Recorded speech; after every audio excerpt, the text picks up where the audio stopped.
Arrogance versus ego. I want to unpack something that gets misunderstood in leadership conversations. The difference between ego and arrogance. Because a lot of leadership advice tells people, leave your ego at the door. And honestly, that advice is misleading. Leadership actually requires a healthy ego.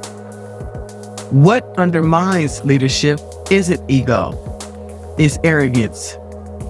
So the real question isn't whether leaders have ego. They all do. The question is how the ego shows up. Let me bring you here. How do you distinguish between healthy ego and arrogance in leadership?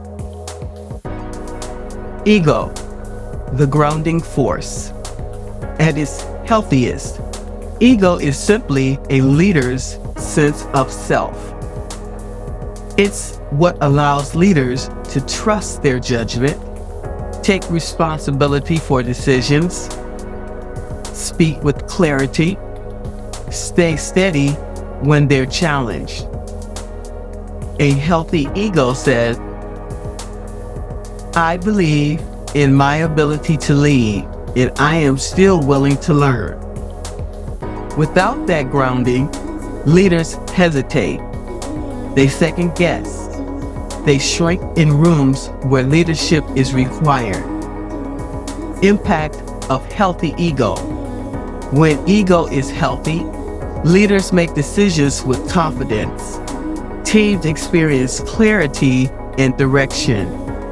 Leaders can hold accountability without collapsing under criticism. In other words, healthy ego creates stability. Let me ask you, where do you see healthy ego strengthening leadership?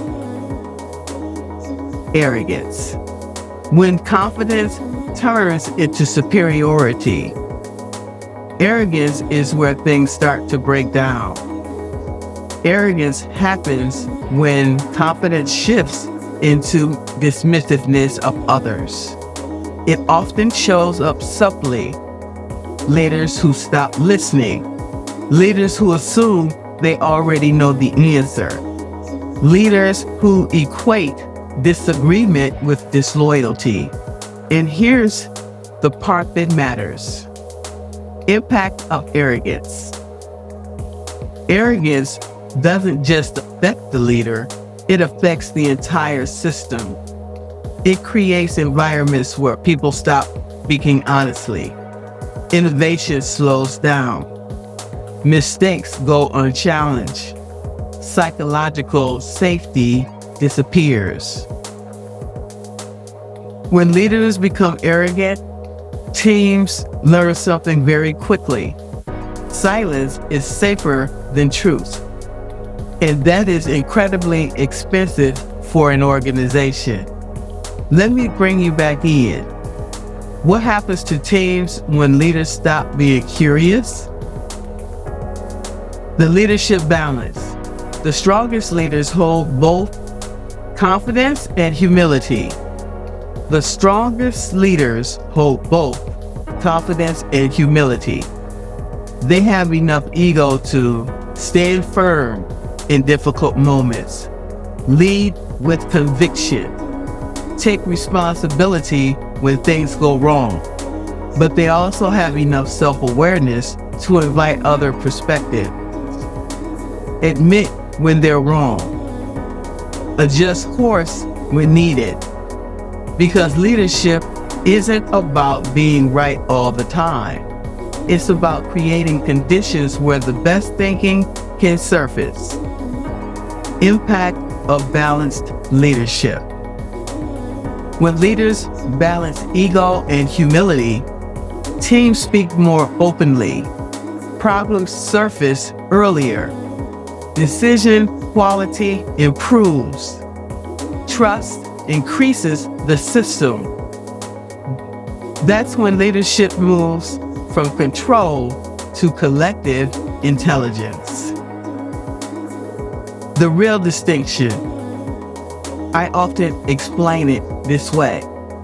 Confidence says, I can lead. Arrogance says, I'm the only one who should. One builds influence, the other isolates the leader. And isolation is dangerous in leadership because leaders who stop listening eventually stop seeing clearly. Closing reflection. Leadership doesn't require the absence of ego. It requires awareness of it. Because when ego is grounded in purpose and curiosity, it strengthens leadership. When it drifts into arrogance, it begins to erode the very trust leadership depends on. Let me leave you with this question.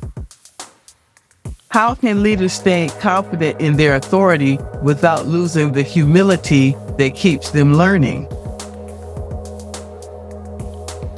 You can summarize the insight like this.